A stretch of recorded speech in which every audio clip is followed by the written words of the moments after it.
그래서 오늘은 이제 창의적인 교회라는 주제로 설교라기보다는 좀 제가 PPT 발표를 하는 시간으로 그렇게 갖도록 하겠는데요. 2019년 코로나가 이제 시작되고 올해 5월 22일 날 드디어 세계적으로 이제 코로나 종식에 대해서 이제 선언을 했더라고요. 근데 사람들이 코로나 이전으로 다시 돌아가야 된다라는 얘기를 많이 하는데 미래의 학자들은 다들 코로나 이전으로는 갈 수 없다라고 단정을 짓습니다.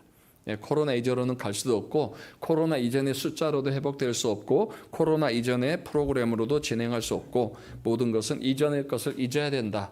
그리고 이제는 새로운 시대, 그다음 새로운 세대, 새로운 문화에 직면하게 되니까 이 시대와 세대와 문화에 어떻게 우리가 돌파하며 나갈 것인가가 교회의 생존의 문제다라고 이야기를 합니다. 그래서 어제 저하고 송기창 목사도 저 미래 포럼 있는 데 가서 하루 종일 또 그 세미나를 들어봤고요. 또 오후에는 코로나 기간에 최근에 7년에서 8년 개척했던 목사님들, 그러니까 코로나 직격탄을 맞은 교회들이죠. 그분들이 한 4분 정도 나와서 얼마나 힘든 시간을 보내왔는지 또 어떻게 그 코로나 기간을 돌파하면서 나아갔는지에 대해서 간증을 해주셨는데 참 가슴에 먹먹함이 있었습니다. 그러면서도 하나님께서 교회들을 놓지 않고 끝까지 붙잡아 주셨구나라는 생각을 하면서 감사를 드렸고요. 우리 교회도 이제 어떻게 새로운 세대, 시대 또 문화들을 직면하면서 이것들을 돌파해 나갈 것인가 지금 또 고민하고 있고 기도하고 있는 가운데 이제 우리 성도님들과 좀 그런 시간들을 같이 나누려고 하는데요. 시대 흐름을 읽고 창의적으로 접근하는 교회가 2024년 또 그 앞으로도 성장에 있어서 뭐 숫자적인 성장뿐만 아니라 다방면의 성장이 있어서 살아남을 수 있는 교회다라는 것은 확실한 것 같습니다. 일단은 하나님께서 우리 인간을 창조하시고 또 다른 피조물을 창조하실 때 다른 피조물과 구별된 인간의 본성에 대해서 3가지가 있다라고 우리가 복음반에서 이미 배우셨을 겁니다. 첫 번째는 도덕성이에요.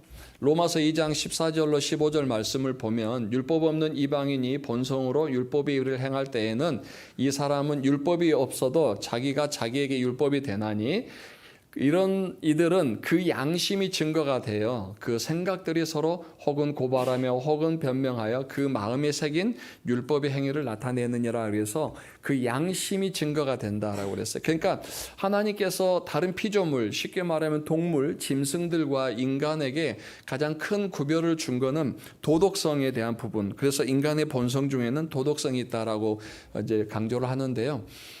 그 동물의 왕국이나 가끔 TV를 보시면은 여러분 그 사자가 사슴이나 말 같은 것 이제 포식하는 것 광경을 보면은 잔인하기도 하지만 어쩌면 사자도 먹고 살아야 되니까 그죠? 우리도 다 먹잖아요. 짐승 잡아서 먹는데 인간은 그래도 산처럼 먹지 않는 것 같아요.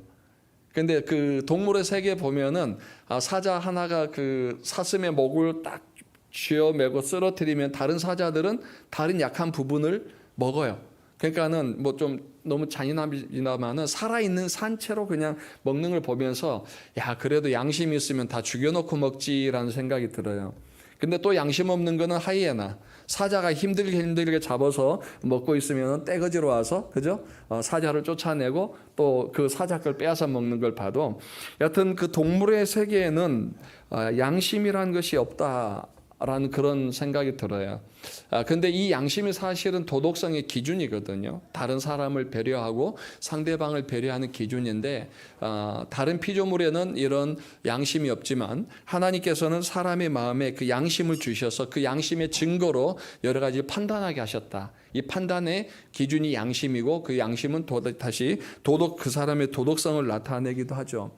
두 번째로 우리 다른 인간의 본성은 종교성이라고 그랬습니다. 사도행전 17장 22절을 보시면 바울이 아레오바고로 가운데 서서 말하되 아덴 사람들아 너희를 보니 범사에 종교심이 많도다 그럽니다. 그러니까 종교심이 많다.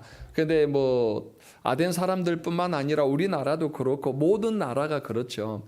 인류 역사학자들의 그 이야기들을 들어보면은요, 인간의 역사를 살펴보고 또 다른 피조 세계의 역사들을 살펴보면 현격하게 차이가 나는 게 있는데 그 중에 하나가 뭐냐면은 인간이 살아가는 모든 그 공동체의 문화 속에는 신을 향한 흔적이 남는데요. 다시 말해서 제단, 뭐 짐승을 잡아서 바치거나 불을 피우거나 아니면 뭐 형상을 만들거나 하는 것처럼 어떤 민족, 어떤 지역, 어떤 나라에 가더라도 인간이 사는 세상에는 신을 향한 그런 흔적들이 있는데 동물에게는 없는 거예요. 동물에게는 없는 거예요. 이게 사실 우리 안에 있는 영혼의 반응이잖아요. 인간의 영혼의 반응이기 때문에 또 죽음 직전에 사람들이 그런 어떤 부분에서 또 신을 찾게 되고 두려워하는 것도 인간의 마음속에는 종교성이 있다. 이 종교성은 우상을 위한 종교성이 아니라 사실은 하나님과의 연합을 위해서 주신 하나님의 인간의 특성이거든요. 그런데 이것을 잘못 사용하다 보니까 우상을 섬기게 되지만 우상이든 뭐든 간에 인간의 마음속에는 끊임없이 신을 향한 그런 흔적들이 있더라라는 것을 얘기합니다. 세 번째로 인간의 본성 중에는 창의성이라는 게 있어요. 출애굽기 31장 1절 5절 오늘 우리가 읽은 말씀 중에 그 4절을 보면은 정교한 일을 연구하여 금과 은과 노스로 만들게 하며라고 되어 있거든요.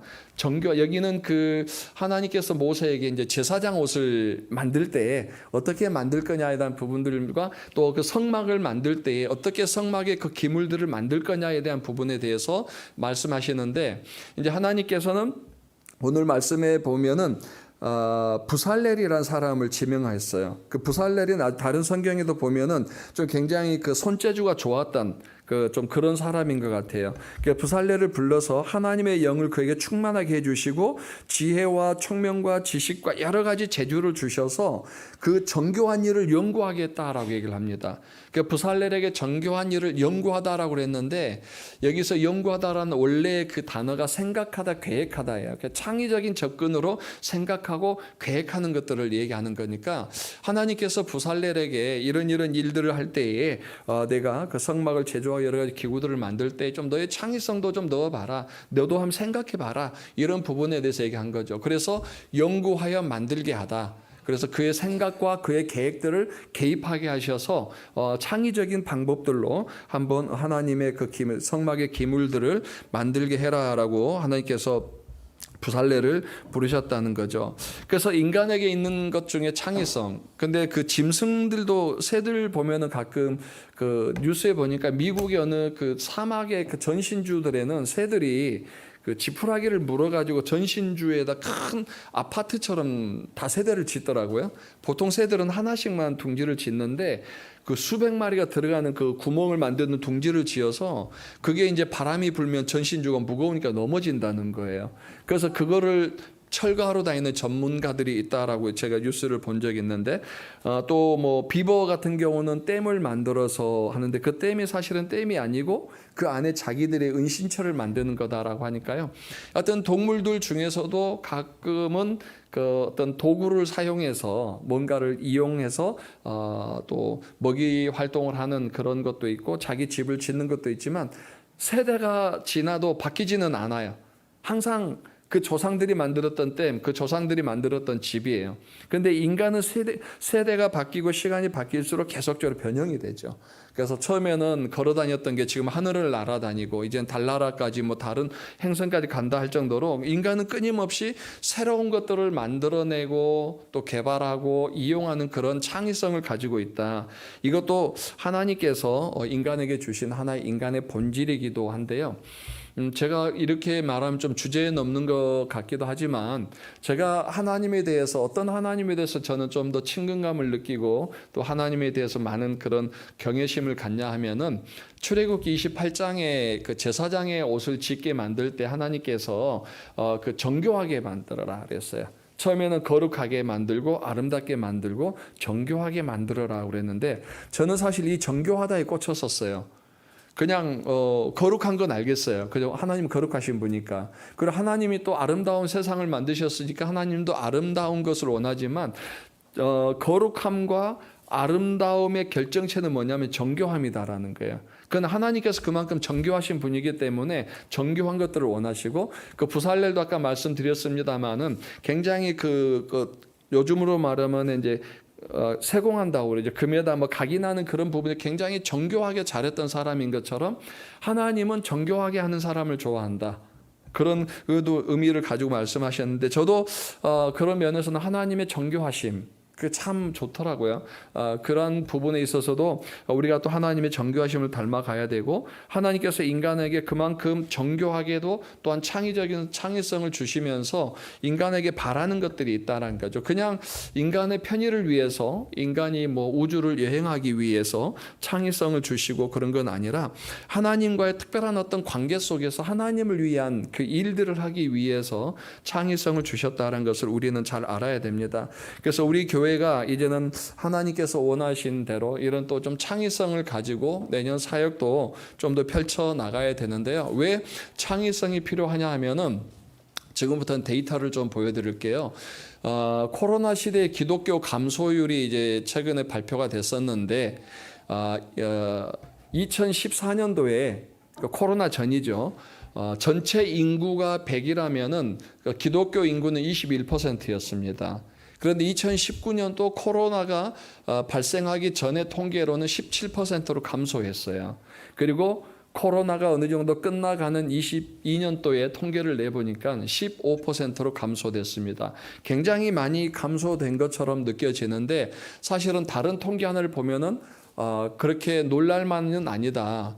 그러니까 한국에 있는 기독교 말고 전체 종교인 수를 파악을 해봤더니 2014년 때는 54%였답니다. 뭐 불교, 기독교, 뭐 캐톨릭 다 포함해서 54%였는데 2019년도 코로나가 발생하기 직전에는 44%, 그리고 코로나가 어느 정도 끝나가는 시점에서는 37%의 그런 감소율을 가지고 있었다라고 지금 그 통계학자들이 얘기를 하더라고요. 근데 이제 기독교만 봤을 때 기독교가 그럼 얼마만큼 감소됐느냐? 어떤 학자들은 15% 정도 감소됐다. 어떤 학자들은 30% 정도 감소됐다라고 얘기합니다. 그래서 15에서 30% 정도가 코로나 이후에 기독교 수가 감소됐는데, 그 중에서 연령별로 따져보니까 청년층이 50% 이상이 감소됐다라는 거예요. 청년층이 제일 많이 빠져나갔다는 겁니다. 지금 제가 얘기하는 이유는 뭐냐면은 창의적인 그런 창의성에 대해서 얘기를 하고 싶어서 하는 거예요. 왜 청년들이, 다른 것도 아닌 청년들이 이렇게 많이 감소가 됐나라는 부분에서 제가 나중에 말씀을 드리고, 오히려 코로나 이후에 그 숫자가 올라간 퍼센티지가 있어요. 50세 이상의 성인들의 기독교 수가 올라갔답니다. 그 지난번에 그 최윤식 박사님이 우리 세미나 와서 말씀하시기를, 지금 24년도 전도 방향 중에는 50세 이상의 사람들을 타겟으로 해서 전도하면 분명히 교회 성장할 수 있다라고 얘기했는데, 이유가 있어요. 이미 코로나를 한번 겪어봤고, 이분들은 이제 사회적으로는 이제 은퇴 시기를 앞두고 있기 때문에 미래가 불안한 거예요. 미래가 불안하고, 또한 특히 남성들 같은 경우는 이제 사회에서 은퇴하고 그러면 집에서도 싫어하잖아요. 삼식이라고. 그러니까는 그전에는 아내가 좋아했는데 이제는 집에서도 밥 얻어 먹는 것도 눈치 보이고 하니까 뭔가 의지할 데가 없어지는 거예요. 그래서 교회라도 가서 친구라도 사귀고 그런 활동을 할까. 그래서 50세 이상의 그 중년층들이 지금 교회를 찾고 있다라는 그런 통계를 이야기하고 있어서 아마 희망적이기도 합니다. 그런데도 끊임없이 지금 이런 부분에서 숫자가 감소되고 청년들이 50% 감소됐다. 제가 오늘 오전에 갑자기 궁금해졌어요. 그럼 우리 교회는 이 숫자적으로 말하는 그 통계학자들이, 미래학자들이 말하는 것처럼, 그럼 우리 교회도 15에서 30% 감소됐고, 그 다음에 청년층도 한 50% 감소됐는가 해서 정하은 사모님이 매년 그 예배 출석 그 일지를 쓰고, 그 다음에 매년 저희가 통계를 내거든요. 그 통계 데이터를 제가 해서 도표로 만들어 봤는데, 여러분 놀라지는 마세요. 놀라지는 마세요. 그냥 다 교회가 그런 거는 아니에요. 네. 파란색은 2019년도, 그리고 가운데 이거 주황색인가요? 이거는 2022년도, 그리고 회색이 23년도입니다. 어떠세요? 보통이면은 숫자가 이렇게 꺾여야 돼요. 그죠? 그러니까 2019년도에는 숫자가 있다가 22년도에 떨어지고 23년도에 더 떨어져야 되거든요. 그게 정상, 지금 통계학자들과 미래학자들, 교회 연구학자들이 말하는 숫자예요. 근데 우리 교회는 좀 가로바뀌었어요. 가로바뀌었어요. 계속 보면은 다 성장하고 있죠. 주황색은 어차피 숫자가 떨어지는 게 저희는 교회 재적 인원을 파악하지 않습니다. 그 통계청에서 우리 교회 전화 와서 몇 명이 교회 성도가 몇 명이냐 그럼 저희는 예배 출석한 성도를 얘기를 해요. 보통은 재적 인원 얘기합니다. 그럼 우리도 200명 부를 수 있어요. 그러나 우리는 그렇게 말하지 않고 예배 출석에 대한 매년 통계를 가지고 작년 또는 110명, 뭐 그 전에는 120명 이런 예배 출석만 현황을 얘기하기 때문에 이게 정확한 숫자입니다. 근데 감사하게도 영아부는 좀 줄었어요. 그런데 유치부도 좀 줄긴 줄었지만 이게 자연적인 현상에 초등부 올라가기도 하고 그 대신 초등부가 8.4로 올라갔잖아요. 그러니까 유치부에서 초등부로 올라가고 학생부가 좀 감소한 거에 대해서는 아쉬움은 있습니다. 근데 우리가 말한 청년들 50%가 감소됐다라고 좀 통계학자들이 얘기하는데 우리 교회는 오히려 코로나 전보다도 더 18.96 그다음 코로나 시기는 이제 그 예배 숫자를 제한했으니까 많이 못 왔잖아요. 그럼에도 불구하고 청년들이 16.5명이나 예배에 꾸준히 나왔었고요. 현재 23년도 10월까지 저희가 통계를 냈을 때는 19.2명으로서 오히려 청년들 같은 경우는 더 올라갔어요. 그리고 커플팀이 19년도에는 16.63% 되다가 그 다음에 22년도에 4.5%, 23년도에 사라졌죠. 이건 커플팀 성도가 사라진 게 아니고 남전도로 유입됐기 때문에 그래. 23년도부터 커플팀이 없고 남전대를 바울회 그 다음에 그 안드레로 해서 남전도로 올렸기 때문에 커플팀이 사라진 거지 성도가 사라진 건 아니다. 그래서 그 남전도 숫자를 보면 16.6에서 21.2명으로 올라간 게 커플팀이 그게 유입됐고요. 청년들도 사실은 19.2%가 아니라 22.5명 정도 됐었어요. 그런데 올해 결혼 4명이나 했어요. 4커플이 했어요. 그러니까 남전도가 자연적으로 올라가고 청년들은 감소되고 그다음에 최근에 또 형제 2명이 군대에 갔고 또 그렇기 때문에 청년들은 자연스럽게 감소가 한 8명 그죠? 8명 정도 감소가 됐지만 그래도 19.2명이 나왔다는 것은 굉장히 좋은 희망적인 그런 도표여서 정말 하나님께 감사할 거예요. 남전도도 그리고 루디아회는 이제 70세 이상이죠. 13.32에서 12.79 그리고 한나회도 16.5 그리고 또 에스더회는 젊은 3여전도회인데 20.7로 올라갔다라는 것은 다른 교회들이 다 힘들고 15에서 30% 감소되고 청년들이 떠났다. 그런데 서울 성서 침례교회는 통계상으로는 좀 이상한 교회다라는 것이 확실합니다. 이런 이유가 뭐 다는 아니겠습니다만은 사실 하나님께서 아까 우리 출애굽기 31장에 말씀 주신 것처럼 하나님의 영을 그에게 충만하게 하여 지혜와 청명과 지식과 여러 가지 재주를 주셨다라는 말씀과 같이 매년 우리 사역자들이 정말 그 다음 해 사역 계획에 대해서 몸부림치거든요. 1박 2일 동안 밖에 나가서 거의 밤새입니다. 밤새면서 23년도 데이터 대조하고 또 다른 교회 데이터 가져오고 또 지금 우리가 이렇게 발표하는 것도 있지만 사역자들은 벌써 지금 3권씩 책을 제가 사줬어요. 요거 무조건 올해 가기 전에 읽고 내년 사역 계획 세워야 된다. 다음 주 이제 28일 날도 사역자들이 하루 종일 이제 23년 연간 계획을 세우는데 이 계획들 속에서 아마 좀 더 청년들을 붙잡을 수 있는 그런 어떤 사역들이 나왔기 때문에 다른 교회에서 잡지 못했던 청년들이 붙잡혀 있었다. 붙어 있었다라는 표현이 맞겠는데 그래도 되지 않을까. 하나님께서 좀 더 한 발 빠르게 우리 교회 안에 사역이 좀 창의적으로 펼쳐질 수 있도록 해주셨던 것 같아요. 단적으로는 뭐 다 우리 성도님들이 도와주셨죠. 장학회를 만들어서 청년들에게 코로나 시기에 이미 장학금이 모든 대학생들 중에서 뭐 신청 안 하면 안 줬지만 신청한 학생들에게는 거의 다 저희가 장학금을 지급했고, 또 나중에는 개척교회 목사님 중에서 어려운 또 있어서 이번에 또 개척교회까지도 저희가 좀 확장해서 이미 또 장학금을 지급하고 있을 정도로 장학회가 또 탄탄하게 이루어지죠. 이것도 우리 성도님들이 해주셨던 거고, 또 주일날 청년들이 아르바이트 하기 때문에 교회를 못 나오는 그런 빈도수가 높아서 작지만 주일 오전 예배 봉사하는 대학생 청년들에게는 또 조금의 소정의 용돈들을 주면서 청년 일자리 사역도 제가 계속 해왔었습니다. 그래서 청년들이 주일날 아르바이트 해야 되니까 예배에 못 온다, 오후에 일찍 가야 된다, 이것들을 제가 그러면은 교회에서 주일 봉사 PPT라도 해라, 그럼 교회에서 그날 주일날만큼은 용돈을 주겠다 해서, 적지만 진짜 작아요. 더 주고 싶은데 좀 고민됩니다만 그래도 됐었고, 또 3.1 사역이라는 것도 저희가 있는데 3.1절이 아니고요, 3.1. 그래서 이제 청년들하고 계속 제가 좀 만나고 하다 보니까 매주 피아노 반주 뭐 이 PPT나 하는 게 그게 하다 보면은 엄청 스트레스 받잖아요. 그냥 예배에 집중이 안 된다. 그래서 온전한 예배를 드리고 싶다라고 그래서 고민하던 가운데, 그러면 3주 반주, 3주 PPT, 찬양대도 3주 찬양, 한 주 쉬기. 지금 하나가 서병열 집사님이 못 하고 계시더라고요. 내년에 3.1 적용됩니다. 서병열 집사님.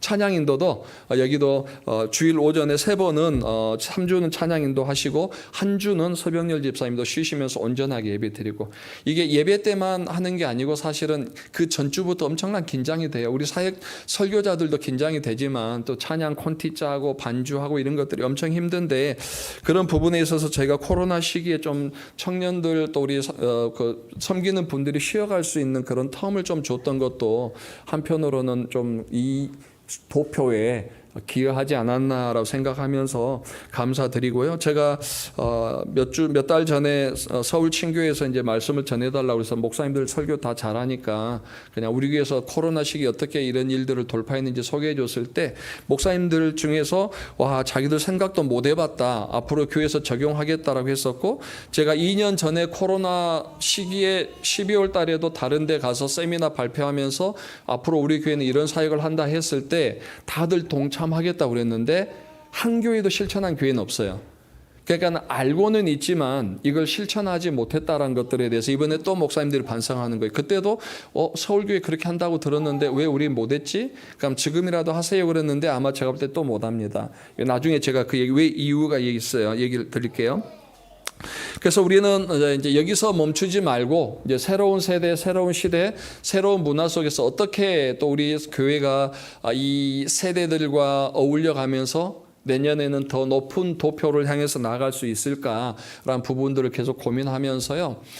조지 버나드 쇼라는 분이 있습니다. 아일랜드에서 극작가고 1925년도에 노벨 문학상을 받았던 분인데요. 이분이 이런 말을 했어요. 다시 산다면 나는 내가 될 수 있지만, 다시 살면 나는 또 극작가로 살아갈 수도 있지만, 그 말이에요. 반면에 한 번도 되어보지 못한 사람이 되고 싶다라고 그랬어요. 내가 살아왔던 인생보다도 다른 사람으로 한 번 더 살아보고 싶다라는 그런 이야기를 하면서, 꿈꾸지 않는 자에게 절망도 없고 진보는 변화 없이 불가능하기에 자신의 마음을 바꾸지 않는 사람은 어떤 것도 바꿀 수 없다라면서 마음에 대한 이야기를 해요. 마음을 바꾸지 않으면 안 된다라는 얘기를, 아까 앞에도 봤지만은 마음을 바꾸는 것은 그 생각에 대한 것도 변화라고 그랬거든요. 그러니까 사실 뭐 마음은 여기 있고 생각은 여기 있다고 그러는데 같은 곳에 있잖아요, 그죠? 그러니까 마음의 변화가 없이는 생각이 바뀔 수도 없고, 생각이 바뀌지 않으면 삶도 바뀌지 않는다라는 것을 이 쇼라는 분이 얘기를 하면서, 로마서 12장에도 보면은 너희는 이 세 달을 본받지 마음을 새롭게 하라고 그랬어요. 마음을 새롭게 함으로 하나님이 기뻐하시고 선하신 뜻이 무엇인지 분별하라고 그랬잖아요. 결국은 신앙이든 사역이든 삶이든 간에 그 사람의 마음이 바뀌지 않으면 안 됩니다. 열심히 기록하고 계시는데요. 기록하지 마시고요. 나중에 지웅 형제한테 보내주세요. 그럼 PPT 다 보내드릴게요. 그냥 집중만 하세요. 제가 자료 다 지웅 형제한테 이미 다 줬으니까 그냥 나중에 PPT 다 드릴게요. 그래서 좀만 집중해 주세요. 자신의 마음을 바꾸지 않은 것, 이 마음에 대한 변화가 사실은 창조의 시작이거든요. 그러니까 사람이 마음이 굳어 있으면은 신앙도 들어가지 않아요. 그래서 요엘서나 예레미야서에 보면은 돌같이 단단한 마음이라고 표현하면서 그곳에 내가 내 영을 부어줘서 마음을 부드럽게 해준다고 그랬거든요. 그러니까 굳어 있는 마음은 삶이 변하지도 않고 환경이 변하지도 않는다라는 것을 우리가 좀 생각해 보시면서 다음에 또 이런 얘기를 합니다. 인간이 현명해지는 것은 경험에 의해서가 아니라 경험에 대처하는 능력에 따라서다라고 얘기했어요. 그러니까 코로나로 얘기하면 코로나를 경험해 봤기 때문에 우리는 잘 대처하겠지라고 생각하는데 그게 아니라 이 코로나를 경험해 본 사람들이 어떻게 이걸 대처하는 능력이 있느냐가 다음 새로운 세대, 새로운 시대, 새로운 문화를 따라가는 데 있어서도 결정적인 역할을 하거든요. 그러니까 중요한 것은 대처하는 능력, 이것은 어디서 나온다고요? 마음의 변화에서 나온다라는 거예요. 그래서 이 마음의 변화에 대한 부분들을 우리가 끊임없이 고민하면서 이 경험에 대해 대처하는 능력에는 두 가지가 있어요. 첫 번째는 수능입니다. 두 번째는 독창성이에요. 수능은 뭐냐면은 이미 잘 닦여진 길이고 여러 사람이 함께 가는 길이에요. 여기는 뭐 편하겠죠. 남들 다 가니까 우리도 따라가면 되지. 다른 교회들 이렇게 하니까 우리도 그렇게 하면 되지. 다 그렇게 순응하면서 다 그렇게 하니까 우리도 그렇게 하자라는 거예요. 여기는 괜찮아요. 안전해요. 고생도 덜 할 수 있어요. 중요한 건 뭐냐면은 남들 다 물에 잠길 때 같이 잠긴다는 거예요. 그래서 위험합니다. 그러나 독창성은 뭐냐면은 인적이 드문 길이고 시류, 그러니까 시대의 흐름에 거스르는 길이다라고 얘기를 해요. 그러니까 좀 독창적으로 가려면은 인적이 드문 길일 수밖에 없어요. 남들이 안 가는 길이잖아요. 그리고 또 시대의 흐름에 거슬릴 수밖에 없어요. 근데 아까 로마서 12장에서 동일하게 말하잖아요. 이 세대를 본받지 말라. 그죠? 세대를 본받지 않는 건 뭐예요? 세대를 거슬러 가는 거예요. 그러니까 그 큰 강의 흐름을 따라가는 게 아니고 강을 거슬러 올라가는 그 물고기가 살아있는 물고기인 것처럼 우리가 정말 앞으로도 이 시대의 흐름에 그냥 나중에 또 시대 흐름에 따라가자는 얘기도 나오지만 그냥 사람들이 하는 그대로 따라가는 것이 아니고 내년에도 우리 교회가 좀 더 독창적인 그런 사역들과 방향성을 가지고 또 사역을 펼쳐 나갈 수 있도록 우리가 기도를 해야 된다. 그래서 때로는 이 독창성을 가지고 갈 때는 우리가 남들이 가보지 않는 길이니까 낯설기도 하고 또 때로는 그 등산할 때 보면은 뭐 넘어지기도 하고 가시에 찔리기도 하고 여러 가지 아픔들이 있겠죠. 그러나 남들이 했던 그런 방법이 아니라 남들이 하지 않은 새로운 방법들을 도전해보는, 그리고 그동안 우리가 했던 방법도 그 방법의 터전 위에 또 새로운 방법을 하나 얹어보는 그런 사역의 방법, 방향들을 찾고 있습니다. 그래서 성도님들 기도 많이 해주시면 감사드리겠고요. 고린도전서 1장에도 보시면은 유대인들은 표적을 구한다 그랬어요. 그리고 헬라인들은 지혜를 가고 우리는 십자가에 달리신 예수를 전한다 그랬는데, 이 유대인들과 헬라인들을 볼 때 십자가에 달린 예수는 꺼리끼는 거라고 그랬어요. 왜요? 지식도 아니고 표적도 아니고 십자가에 달린 예수는 저주받은 사람이죠. 그 저주받은 사람을 자랑하고 나타낸다는 것은 나도 저주받은 자인 거예요. 그러니까 유대인들은 아주 고상하게 그 예수 어떤 표적을 통해서 믿으려고 하고, 헬라인들은 헬레니즘이니까 그 지혜를 찾으면서 가는 거예요. 그러니까 그들은 결코 그 어떤 그 자기들의 표적과 지혜, 율법과 그 지식 안에서 틀에서 벗어나지 못하는 거예요. 그러니까 예수를 믿지 못하는 거고 그들의 신앙이 변화가 없는 거죠. 그러나 그 자기들의 지혜와 그다음에 표적을 내려놓고 율법을 내려놓고 좀 마음을 열어보면은 예수 그리스도의 십자가의 능력이 보이는 것처럼 우리도 새로운 길을 갈 때에 때로는 아니다라고 생각할 수도 있지만, 한편으로는 이 길이 우리가 가야 될 길이라면 함께 그 길들을 헤쳐가는 개척자로서 한번 가보는 것, 그러면은 남들이 가보지 않았지만 우리가 그 길들을 가봤기 때문에 또 더 견고하게 설 수 있습니다. 그래서 이제 그 창의적인 시선을 가진 이가 적은 이유가 있어요. 창의적 시선을 가진 사람은 기본적으로 독특하다라고 사람들이 표현을 해요. 독특하다. 그래서 이 독특하다라는 말과 사실은 그 틀렸다와 다르다의 차이를 구분하지 못하는 시선이거든요. 자, 여러분 그 우리가 잘 아는 그 피카소 그림 아시죠? 평범하지는 않아요. 고흐는 어떤가요?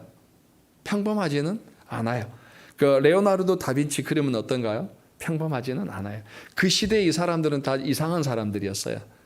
인정받지 못한 사람들이었어요. 근데 지금 이 사람들의 작품 하나 얻으려고 얼마나 많은 사람들이 비행기를 타고 경미 현장에 가고, 또 어떤 사람은 돈으로 살 수 없으니까 벽을 뚫어서 그걸 훔치려고 하고 있습니까? 그렇게 사람들이 이상하다고 버리려고 했던 그 그림이, 왜요? 틀린 게 아니다 다르다였는데 그 시대 사람들은 그게 틀렸다고 판단하는 거예요. 그림은 그렇게 그리는 거 아니야, 넌 틀렸어라고 얘기한 거예요. 그러나 고흐나 레오나르도 다빈치나 피카소는 틀린 게 아니고 나는 다른 방식으로 내 그림을 그리는 거야 했거든요. 근데도 오늘날도 사람들이 좀 창의적인 시선을 가지고 가려고 그러면은 그건 아니다라고 생각하는, 틀렸다라고 생각하는 사람들이 많은데, 이 것들을 우리가 돌파하기 위해서는 남들의 따가운 눈총을 받을 각오를 해야 됩니다. 때로는 남들에게 좀 따가운 눈총을 받을 수도 있고 뭐 여러 가지 또 비판을 받을 수도 있지만, 저는 각오하는 게 성경에서만 위배되지 않는다면, 성경에서 하나님께서 그게 아니다라고 말하지 않는 이상 사람이 만들어갈 수 있는, 사람의 창의적인 시선으로 만들어갈 수 있는 방법이라면은 뭐든지 할 수 있다라고 저는 믿는 사람이고요. 또 앞으로도 그렇게 성도님들과 충분히 그 길들을 갈 겁니다. 두 번째로 왜 창의적인 시선을 가진 이가 적은가? 스스로 자기 자신을 먼저 검열하기 때문이에요. 이거 무슨 말이냐 하면은, 도전 정신도 없고 자존감도 낮으니까 나는 이거 하면 안 될 거야, 우리는 이거 하면 안 돼라고 생각하는 거예요. 뭐든지 뭘 합시다, 창의적인 방법에 어떤 도전을 줬을 때 이건 안 되는데, 우리 교회는 이건 못 하는데, 나는 못 하는데, 이런 식으로 자꾸 뭔가 자기 자신에 대해서 이미 기준을 낮춰놓고 가다 보니까 자꾸 패배의식에 걸리는 거죠. 그래서 새로운 도전의식을 갖지 못하는 것. MBTI에서 이걸 I형이라고 그래요, E형이라고 그래요? 소심한 I라고 그런가요? I형들이 뭔가 하자 그러면은 일단 한번 빼고 보죠. 할 수 있음에도 불구하고 못할 것 같아요라고 하지만은, 이제 우리 성도님들은 다 내년에는 E로 바꾸시길 바랍니다. 되든 안 되든 그냥 E로 바꿔서 한번 하나님이 주신 믿음대로, 하나님 우리에게 주시는 그 비전대로 한번 뚫고 나가다 보면은 우리만 가는 건 아닐 거예요, 분명. 우리만 가는 건 아니고 누군가 우리의 길을, 또 우리가 만들어 놓은 그 길들을 따라오면서 굉장히 탄탄하게 잘 갈 거라고 믿습니다. 그래서 결과에 대한 압박 때문에 위험을 감수하면서까지 독창적인 행동을 하기 싫어하는 사람들이 있다는 거고요. 그러니까 창의적인 교회, 사랑받고 존경받는 공동체가 되어야 하는 게 지금 우리의 목표인데, 중요한 것은 존경받기보다는 부정적으로 묘사되는 교회들이 많다라는 겁니다. 제가 이제 이거 다 한 개도 본 게 없어요. 오징어 게임도 전 본 적 없고, 수리남도 본 적 없고, 더 글로리를 본 적 없고, 오징어 게임은 담비가 어디 그 장거리 여행할 때 옆에 타서 아빠 이거 어때 이런 말 설명해서 뭔지는 알겠어요. 수리남도 뭐 대충은 뭐 뭔지 알겠고, 더 글로리도 알지만은 이 최근에 만들어지는 영화들, 드라마 중에 이전에는 기독교가 그래도 굉장히 거룩하게 표현이 됐어요. 실현당한 여자가 교회 가서 기도하고, 그죠? 그런데 요즘은 교회 십자가 보이지 않고 성당 모자이크들이 많이 보여요. 그리고 요즘 만들어진 드라마나 영화는 기독교적인 사람들의 부정적인 부분들을 다루고 있어요. 왜냐하면 그게 시대의 흐름이거든요. 왜 이렇게 부정적인 묘사가 이루어지는가? 어제 제가 이런 사람이 있다는 거 처음 알았습니다. 지올 박. 지올 박이죠. 크리스찬이라는 노래가 있다. 그래서 제가 어제 밤에 서재에 가서 이 크리스찬 노래를 검색해서 들어봤더니 과간이더라고요. 뭐 내용은 제가 다 못하겠습니다만은 그 밑에 보면 I'm still 크리스찬이라는 걸 반복하면서 부르는 건데, 그 앞에 가사, 그다음에 이 뒤에 또 다시 불러주는 가사들이 저한테는 충격적이었어요. 근데 이 지오팍이 안티 크리스찬이 아니라 자기도 신실한 크리스찬이다. 자기가 신실한 크리스찬이기 때문에 이 노래를 만들 수밖에 없었다라고 얘기를 해요. 그러니까 교회 밖에서 사람들만 교회를 부정적으로 보는 게 아니고, 교회 안에서 신실하게 믿음을 살아가고 싶은 사람마저도 교회 안에 있는 사람들의 모습을 보니까 이 가사를 안 쓸 수가 없다라는 게 이 사람의 얘기더라고요. 그래서 이거는 제가 12월 달에 우리 청년들하고 한번 이 가사를 가지고 한번 난상 토론을 해보려고 그래요. 지금 청년들도 여기에서 공감하고 있는지. 오늘은 제가 크게는 다루진 않고 나중에 12월 달에 청년들하고 별도의 시간을 좀 만들어서 한번 이 가사를 가지고 청년들 어떻게 공감하는지 한번 나눠보려고 합니다. 교회가 세상에서 부정적인 이미지인 이유가 있죠. 첫째는 스스로의 변화를 거부하기 때문입니다. 스스로의 변화를 거부하는 것. 아까 얘기했듯이 유대인들, 헬라인들이 가지고 있는 거는 자기들이 가지고 있는 변화에 대한 거부지요. 우리는 율법을 지키면서 살아왔는데 율법을 폐한다고? 그럼 내가 그동안 살아왔던 건 뭐야? 일이 되는 거예요. 헬라인들, 내가 이렇게 높은 철학적인 수준에 올라와 있는데 그 철학들이 다 쓰레기라고? 그리고 예수가 참이라고? 그럼 이제 고민해야 되는 거죠. 내가 살아왔던 내 삶의 과거 율법들을 버릴 거냐? 아니면은 예수가 비록 나의 모든 삶의 전부라 하더라도 예수를 버릴 거냐를 선택해야 되는 거예요. 지식을 선택할 거냐, 예수를 선택할 거냐. 스스로를 이 변화를 창조해야 되는데 창조하지 못하죠. 바리새인들도 사실은 그 율법의 변화를 싫어했기 때문에 예수를 죽인 거예요. 계속 예수님이 내가 온 것은 율법을 폐하려 왔다. 그죠? 그러니까 자꾸 우리가 율법을 가지고 먹고 사는데 율법을 없애겠다고? 그러면은 바리새인들을 선택해야 돼요. 율법을 버리든지 율법을 폐하러 온 예수를 버리든지. 결국은 자기들의 변화보다는 예수를 버림으로 인하여서 자기들의 변화를 거부한 거죠. 사두개인들도 마찬가지. 왜 갑자기 사두개인들이 제사만 잘 드리면 되지 저렇게 바리새인들하고 나와서 예수를 못 죽여서 안달인가? 사두개인들은요, 부활신앙을 거부하는 사람들이에요. 제사 지내는 사람들은 부활신앙을 믿지 않아요. 근데 예수님이 갑자기 나는 부활이라고 말하고 내가 죽었다 3일 만에 다시 살아나겠다 얘기하니까 너무 부담되는 거예요. 그럼 다른 바리새인들 너희들은 부활이 없다며. 근데 하나님의 아들이라고 말하는 예수는 부활이 있다는데 그럼 뭐가 맞아? 그러면 또 내가 그동안 살아왔던 삶의 방식이 달라지는 거예요. 그러면 거부해야 되는 거죠. 그러면 예수를 죽여야 돼요. 그러니까 자기 스스로의 변화를 거부하는 사람들끼리만 모여서 예수를 죽이는 거예요. 그래서 예수를 십자가에 단 거지, 그 변화를 받아들였던 사람들은 예수 십자가 앞에서 무릎 꿇고 눈물 흘리고 예수가 하나님의 아들이라고 고백한 사람들이거든요. 결국적으로는 교회도 마찬가지입니다. 교회 스스로 변화를 추구하지 않고 계속적으로 그런 그 교회만의 그런 틀을 가지고 있으면은 세상은 계속 얘기할 거예요. 변화를 거부하는 자들이라고.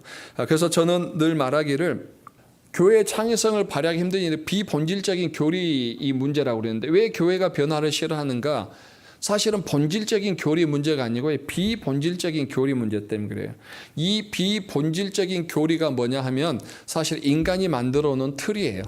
예배의 틀, 그 다음에 어떤 교회의 분위기, 아니면 그동안 인간들이 만들어 왔던 어떤 각 교단마다 있는 여러 가지 정관이라고 그러나요? 그런 법들. 그게 사실은 비본질적인 부분들일 수 있는데 그것을 지키려고 하다 보니까 교회가 변화를, 창의적인 방법들을 가져올 수가 없는 거죠. 그래서 이게 굉장히 좀 무서운 부분이기도 하는데, 여러분 한번 잘 생각해 보세요. 본질이 뭐고 비본질이 뭔가. 그리스도인들이 본질이 뭔지 비본질이 모르면은요, 비본질에 목숨을 걸어요. 하나님은 유대인들에게 십계명을 주셨는데 그것을 얼마나 많이 난도질해 놨더니 363개로 난도질해 놨어요. 해야 될 거 하지 말아야 될 거. 그러니까 아침에 일어나서 저녁에 잘 때까지요, 이 363개 걸리지 않는 게 없어요. 그럼 다 죄인이고 다 율법을 어긴 자고, 그러니까 날마다 하나님 앞에서 비통해 하는 거예요. 그런데 십계명의 본질은 그게 아니거든요. 그러니까 사람들이 교회에 대한 부분을 무엇을 가지고 목숨을 걸고 지켜야 되는가? 본질이에요. 성경은 우리에게는 가장 큰 본질입니다. 아멘. 삼위일체 하나님 우리에게는 본질이에요. 예수 그리스도의 십자가는 우리에게는 본질이에요. 예수 외에 구원이 다른 게 있다, 이건 있을 수 없는 일이잖아요. 그럼 우리가 본질에는 목숨을 걸어야 되지만 이 본질을 전달하는 방법은 본질입니까? 비본질입니까? 비본질이에요. 근데 우리가 이 본질은 내버려 두고 비본질, 어떻게 할 거냐에 대한 방법론에 가지고 요즘 교회들이 몸살을 앓고 있는 걸 봐요. 그래서 저는 다시 우리 교회가 지금도 그래왔지만 앞으로도 우리 교회는 본질에는 집중하되 이 본질을 전달하는 방법론에 대해서는 좀 더 창의적이고 좀 더 유연성 있게 가야 된다라는 것을 좀 뭐 이연사 강력하게 외칩니다 하고 싶지만 그냥 얘기하고 싶습니다. 그 밴쿠버 기독교 세계관 대학교에서 좀 교수 최종원 교수님이 한국 교회는 무엇을 고민해야 될까라고 밴쿠버에 있는 목사님이 한국 교회를 염려를 합니다.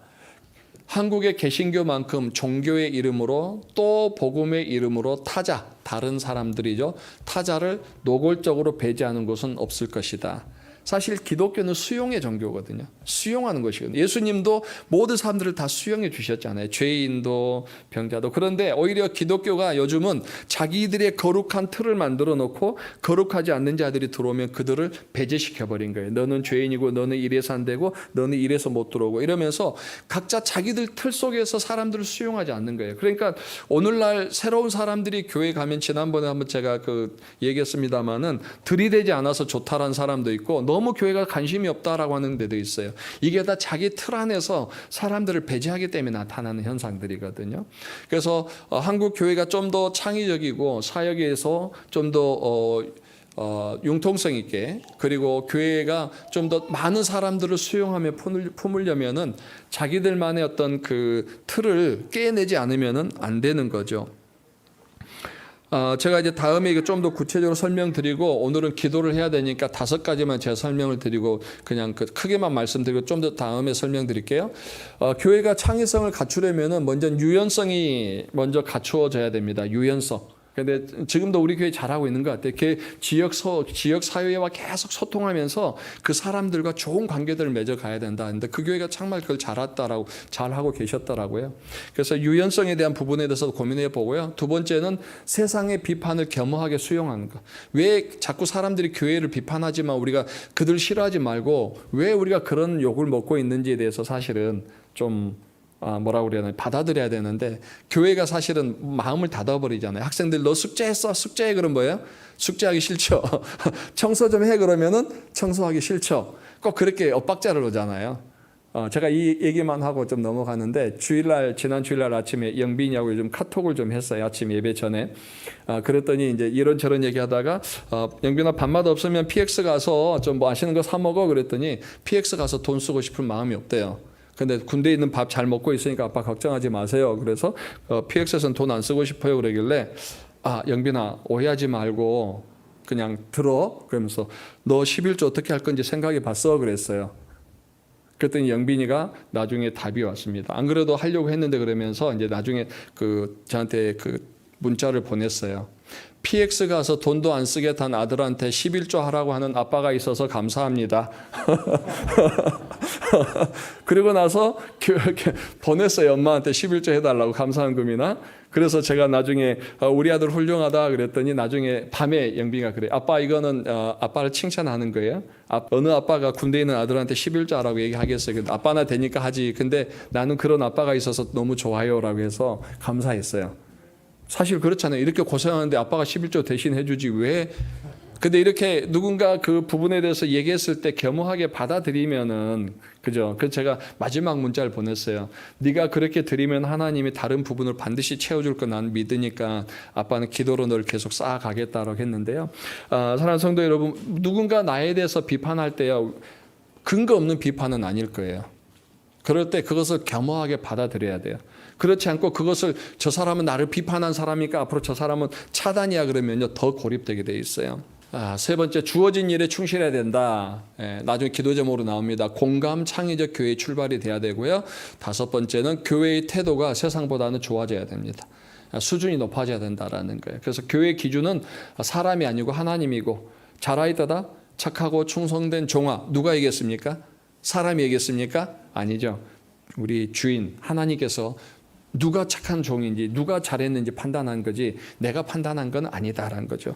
우리가 그 부분들을 생각해 보면서 내년에 우리 교회도 또 얼마나 창의적인 계획이 나올지는 저도 모르겠습니다. 그러나 기대는 하고 있습니다.